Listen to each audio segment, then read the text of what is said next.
Olá, boa noite a todos. Sejam bem-vindos à nossa casa. Meu nome é Renata, sou trabalhadora aqui do SEAC.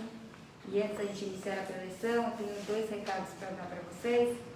O primeiro é que a casa disponibiliza o trabalho de assistência espiritual infantil, que a gente chama de evangelização infantil. A assistência espiritual infantil é um trabalho realizado nos mesmos moldes do que a gente realiza aqui com os adultos, só que com uma linguagem mais lúdica, e voltado com ensinamentos para as crianças e também para os pais. Então, concomitante à evangelização infantil, nós temos então um trabalho com os pais através da escola de pais, que são tratados diversos temas relacionados com o espiritismo e a primeira infância. Essa assistência ela acontece todo sábado aqui às 9h da manhã. Então, quem tenha filhos, sobrinhos ou queira trazer, fica o convite para vocês todo sábado às 9h da manhã. E o segundo recado é que a gente também faz um trabalho no Instagram para as pessoas que não podem vir aqui presencialmente, mas querem colocar o nome na caixa de vibrações. Só na página do Instagram, na nossa página do SEAC, toda quinta-feira a gente faz o trabalho de uma caixa de vibrações virtuais. Então ela se abre na nossa bio na quarta-feira às 20h e fica uma caixa de vibrações já está aberta. Você coloca o nome, quantos nomes quiser, e aí ela fecha na quinta-feira às 20h, quando então a gente faz um trabalho ao vivo nessas vibrações com esses nomes que foram colocados na caixa de vibrações virtuais.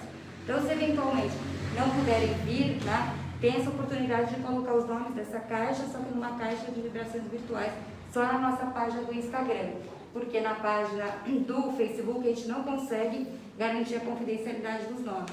Então, só na página do Instagram que esse trabalho é feito. Então, ela abre toda quarta às 20 e fica aberta até quinta às 20 na bio do SEAC. E o tema hoje, sugerido aqui pelo plano espiritual, é o seguinte, bem propício para o momento que estamos vivendo. Maledicência, prejuízo moral e espiritual, evitar comentários negativos. Esses são dois capítulos do Evangelho do Espiritismo que vão tratar então desse tema. O primeiro é o capítulo 10, que chama-se Bem-aventurados os misericordiosos. Então ele vai tratar nos itens 11 a 13 desse capítulo. E o segundo é o capítulo 11 do Evangelho segundo o Espiritismo, que é amar ao próximo como a si mesmo. Nos itens 1 a 6 também vai tratar sobre esse tema da maledicência. E aí a gente começa falando o seguinte, Jesus proferiu uma frase que é bem, diz tudo. Questionado pelos fariseus, por que ele estava comendo carne que eles consideravam impura, Jesus profere então a célebre frase: impuro não é o que entra na boca, mas o que sai dela. Olha a profundidade do ensinamento que Jesus então faz aos fariseus com essa definição de impureza. E aí o que ele queria dizer com isso? Justamente, e aí vem o Evangelho segundo o Espiritismo esmiuçar a lição de Jesus que ele queria dizer com isso. A primeira coisa que ele fala é o seguinte, da maledicência. A maledicência, e aí vai falar no capítulo 11, que é do julgamento, não julgar, e aquela passagem da mulher adúltera, ele vai falar o seguinte, que a maledicência tem relação com duas coisas. Com você fazer alguma coisa para o próximo que você não gostaria que fizesse com você, é a primeira coisa, e a segunda coisa é o julgamento, que está lá também no Evangelho segundo o Espiritismo. E aí, ele vai falar para a gente, o Livro dos Espíritos fala para a gente o poder do alcance dos nossos pensamentos. Então, a gente pensa que não só as palavras, elas têm um poder enorme, mas também os pensamentos. Pode atingir, então, coisas inimagináveis. Às vezes a gente profere alguma coisa, a gente fala alguma coisa, a gente tem noção, energeticamente, o que causa essa palavra e esse pensamento. Então, o Livro dos Espíritos também nos vem alertar a gravidade das coisas que falamos e principalmente das coisas que pensamos. E aí, me lembro de um provérbio chinês que fala que 3 coisas não voltam atrás, para falar em maledicência. Não volta atrás. A flecha, depois de atirada, não volta atrás. O tempo depois de perdido e a palavra depois de proferida.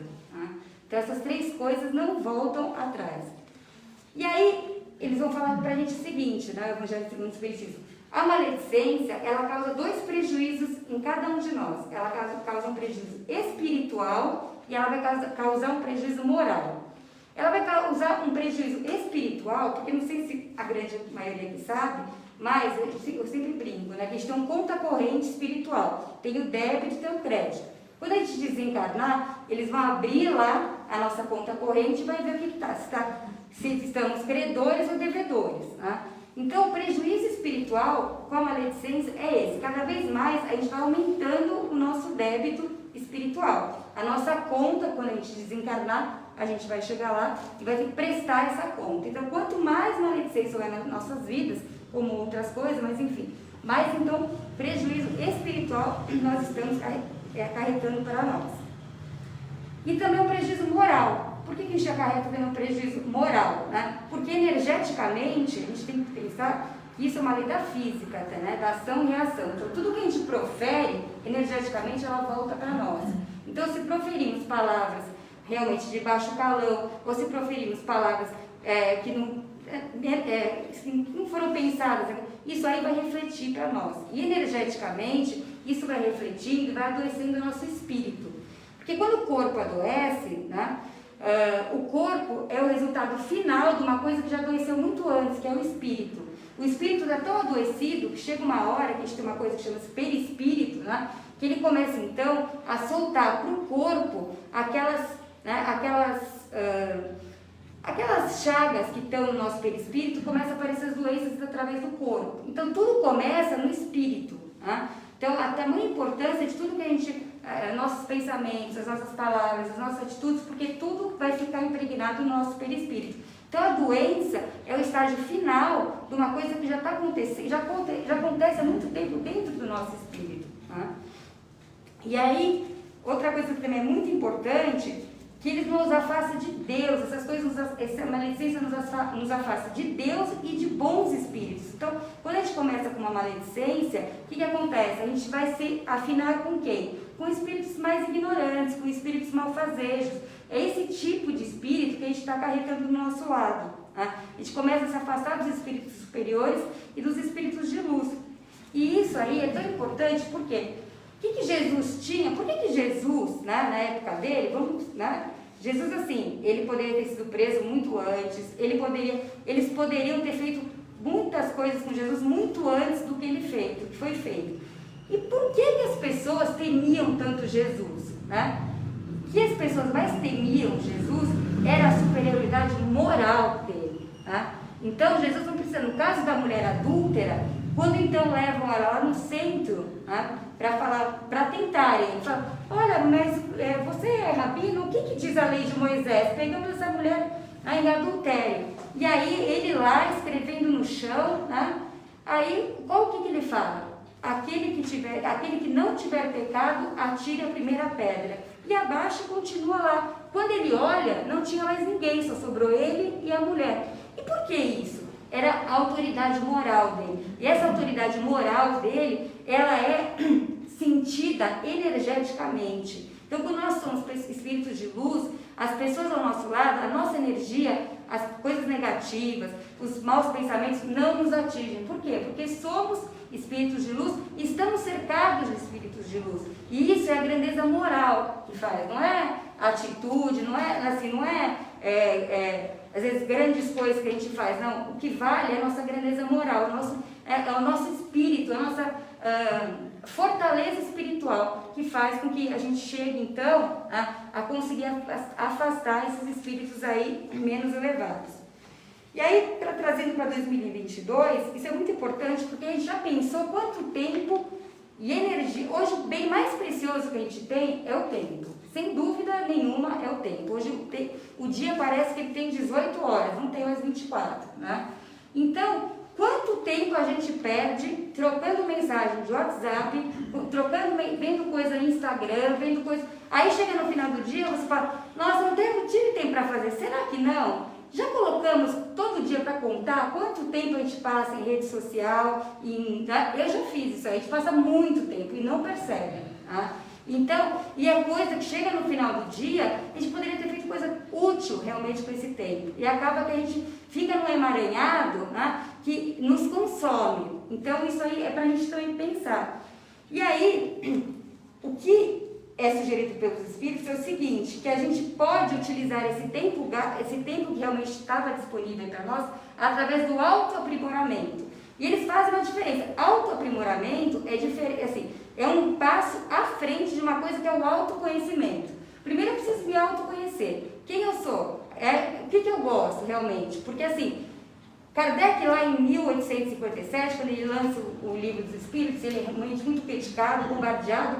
Mas por que Kardec foi escolhido para essa missão? Né? Por que será que ele foi escolhido? Foi à toa? Não. Não foi à toa que ele foi escolhido. Kardec foi escolhido porque ele era, acima de tudo, uma pessoa estudiosa. Quando ele começou a questão das mesas girantes em Paris, ele achava que aquilo lá podia ser um efeito, talvez, de alguma coisa física ou química que desconhecíamos, e falar eletricidade, os potenciais da eletricidade não foram estudados.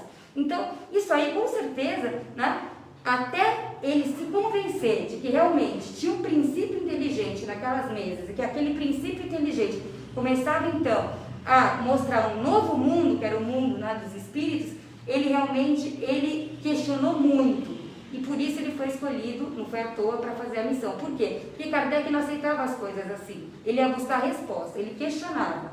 E uma das coisas que ele falava, sempre para as pessoas próximas dele, é: espíritas, instruí-vos. Né? Não adianta você querer discutir com uma pessoa que está vindo com um argumento totalmente sem pé nem cabeça. Escuta o argumento dele e rebate com instrução. Né? Porque a pessoa instruída, ela consegue, nem falava em rebater, ela consegue mostrar o seu ponto de vista, e vai chegar uma hora que a outra pessoa não tem mais argumento. Justamente por quê? Porque a instrução faz com que realmente a gente consiga demonstrar o nosso ponto de vista com certeza, com educação, né? E a pessoa fica sem argumento. Aí a pessoa parte geralmente para os ataques pessoais. Né? Por quê? Porque é mais fácil você partir para o ataque pessoal quando você vê que realmente, com relação àquela matéria, você foi realmente vencido, porque você não tinha conhecimento da matéria e outra pessoa tinha. Né? E isso que nós vemos muito hoje em dia. Então, assim, quando as pessoas não conseguem mais realmente demonstrar que o outro está errado, partimos para o ataque pessoal. Kardec sofreu muito disso. Mas o que ele tinha com ele? Bons espíritos, espíritos de luz e a grandeza moral dele, que ele tinha um nome a zelar, né? Ele foi aluno de Pestalozzi, ele era extremamente respeitado na França. Então, por isso que também deram credibilidade ao trabalho dele, pela grandeza moral dele também. Né? Então, antes da gente então, ter o autoaprimoramento, a gente precisa ter o autoconhecimento, se conhecer. A partir do momento que a gente se conhece realmente, né, e se conhecer significa olhar para nossos defeitos e qualidades. Temos defeitos, mas também temos muitas qualidades. Né? Então, a partir do momento que conhecemos os nossos defeitos e as nossas qualidades, então vamos partir para o autoaprimoramento. E o que é o autoaprimoramento? Fazer ressaltar as nossas qualidades, conhecendo nossos defeitos, fazer com que as qualidades sejam ressaltadas. E aí, a gente tem vários aí também, falando em tempo, a gente tem várias coisas que a gente pode também, a gente fala do Instagram, né? Eu, por exemplo, adoro ver aquelas coisas do Divaldo Franco no Instagram. Às vezes estou lá e falo, deixa eu ver o que o Divaldo está falando, né? E, assim, gente, é um bálsamo na alma, está no Instagram também, né? Monja Coen, né? Eu adoro as coisas que a Monja Coen fala. Às vezes eu estou lá, deixa eu ver o que a Monja fala. Também é um bálsamo na minha alma, né? Papa Francisco também, você vê que eu não estou falando de espírito, estou falando de outras religiões que realmente são pessoas que estão aí, uma grandeza para nos ensinar várias coisas. Então, sempre quando assim, a gente está nas redes sociais, também procura essas outras coisas, vocês vão ver o bálsamo na alma que é. Você vê uma mensagem de Joana de Ângeles, enfim, lá na Mansão do Caminho, no trabalho do Divaldo, é realmente incrível. E aí, como afastar a maledicência, né? Porque assim, o que ser maledicente é muito fácil. Agora, afastar a maledicência realmente é muito difícil. Quem faz Escola de Aprendizes do Evangelho, que é um curso que a gente tem aqui, sabe que a gente tem uma coisa que a gente estuda, que são os vícios e os defeitos. Né? Qual a diferença dos vícios e defeitos? Então, realmente, os defeitos são coisas que trazemos várias encarnações que estão impregnadas em mim, né? E que um dia eu vou retirá-los, finalmente, né? Não sei quando, mas enfim, um dia eu tenho essa esperança. E os vícios a gente adquire, então, aqui nessa vida. Então, vícios como álcool, fumo, drogas, que seriam vícios, e os defeitos seriam internos, né? Então, seria maledicência, inveja, raiva, ira, ódio, né? Esses seriam os defeitos.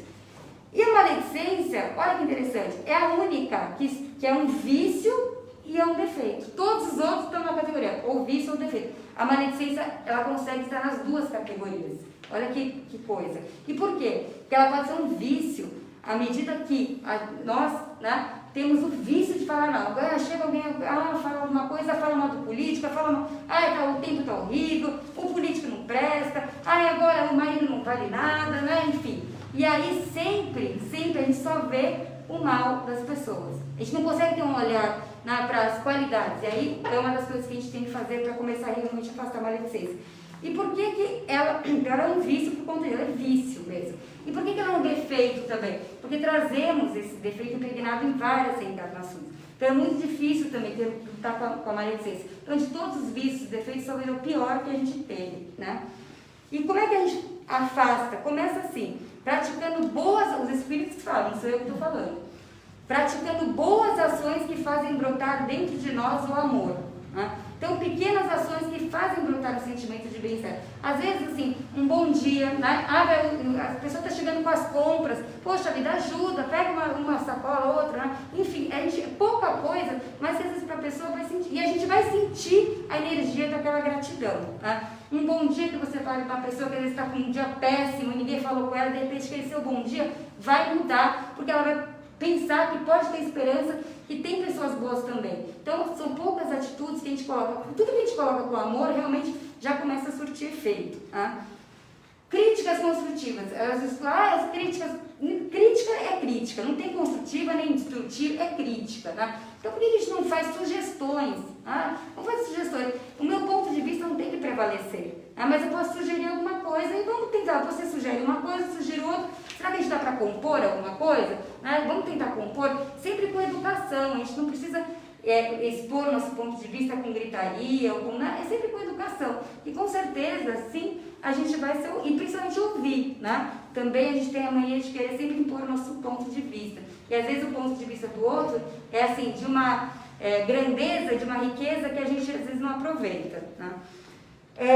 Evitar discussões pessoais e virtuais. A gente não leva a nada a gente ficar discutindo. A ou B, é Corinthians, é Palmeiras, não adianta a gente ficar discutindo isso, esse tipo de coisa. Não vai mudar e acabou. Vamos respeitar as pessoas. A gente está vendo famílias brigando, amigos de anos brigando. O que é isso? Não é? Cadê? E aquele sentimento que uniu aquelas pessoas? E aquela coisa boa que unia as pessoas? Fica para onde ficou aquilo? Será que vale a pena mesmo? É para a gente pensar também. Sempre enxergar, eu brincava que sempre, quando alguém me fala mal, e isso aí eu escutei uma pessoa uma vez falando essa instrução e comecei a aplicar e realmente eu posso falar comprovadamente que funciona. Sempre que alguém vinha falar mal de outra pessoa, né? Fulano é impaciente, quer tudo para ontem, aí a gente sempre faz um contraponto positivo. Poxa, mas está passando por um momento difícil, né? A mãe dele está doente. Aí as pessoas ficam, acaba, ninguém mais fala mal dele, muda o assunto e acabou, entendeu? Então, isso aí, a gente tenta enxergar o ponto de vista do outro, o que o outro está passando também, né? Então, isso aí também é uma coisa que a gente pode fazer. E lembrar que todos têm qualidades e defeitos. A pessoa não tem só defeito, ela tem qualidade, tá? Então, assim, tem alguma coisa boa naquela pessoa. Todos somos filhos de Deus, temos a centelha divina. Então, tentar enxergar essa centelha divina dentro das pessoas. Tá?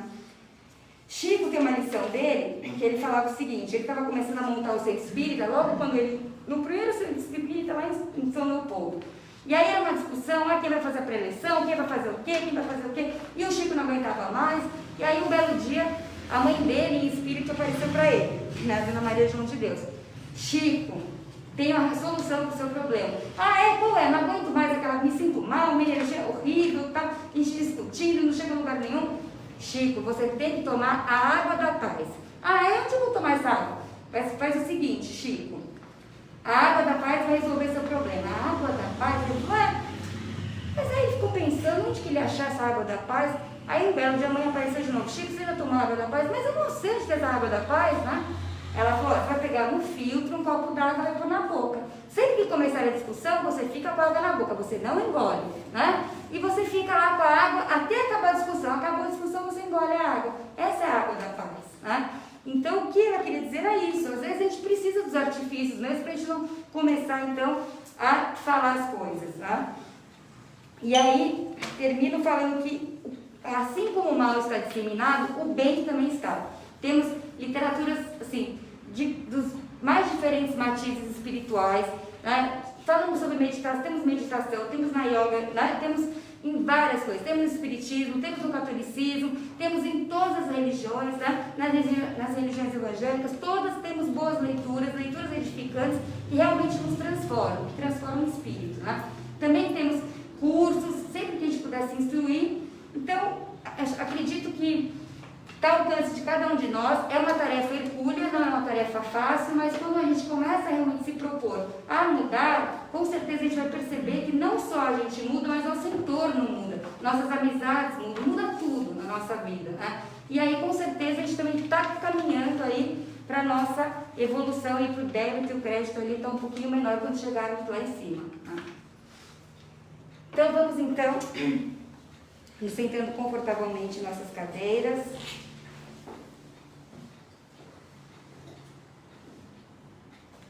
E vamos reunindo o que temos de melhor dentro de nós,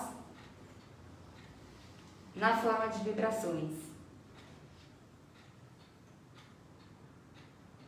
E vamos vibrando por todo o universo, por todos os planetas, em especial o planeta Terra.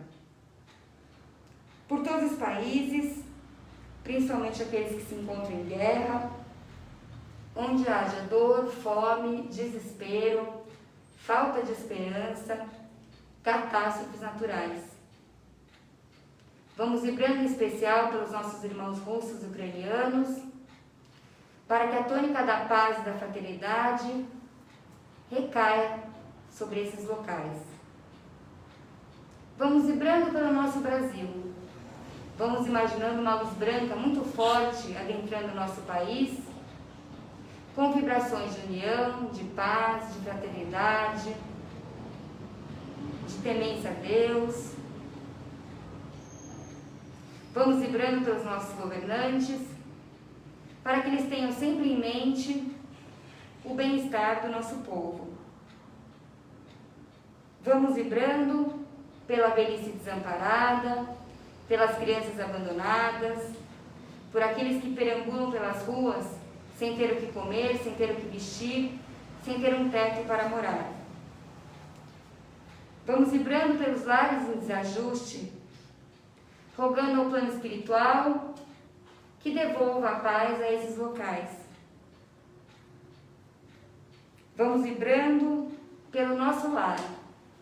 Vamos imaginando Jesus adentrando a porta da frente da nossa casa, iluminando o nosso lar com vibrações de amor, de união, de harmonia, de paz, de alegria. Vamos vibrando por essa casa espírita, por toda a sua equipe espiritual, por todos os seus trabalhadores aqui. Esta casa que nos acolhe, que nos dá a oportunidade de desenvolvimento espiritual e moral. E por fim, Pai, se de nosso merecimento for, que um raio da Tua luz recaia sobre cada um de nós aqui presentes, encarnados e desencarnados, pedindo força e bom ânimo para estarmos juntos aqui novamente na próxima semana. Graças a Deus. Boa noite a todos, agradeço a presença de vocês aqui e espero revê-los aqui na próxima semana. Graças a Deus.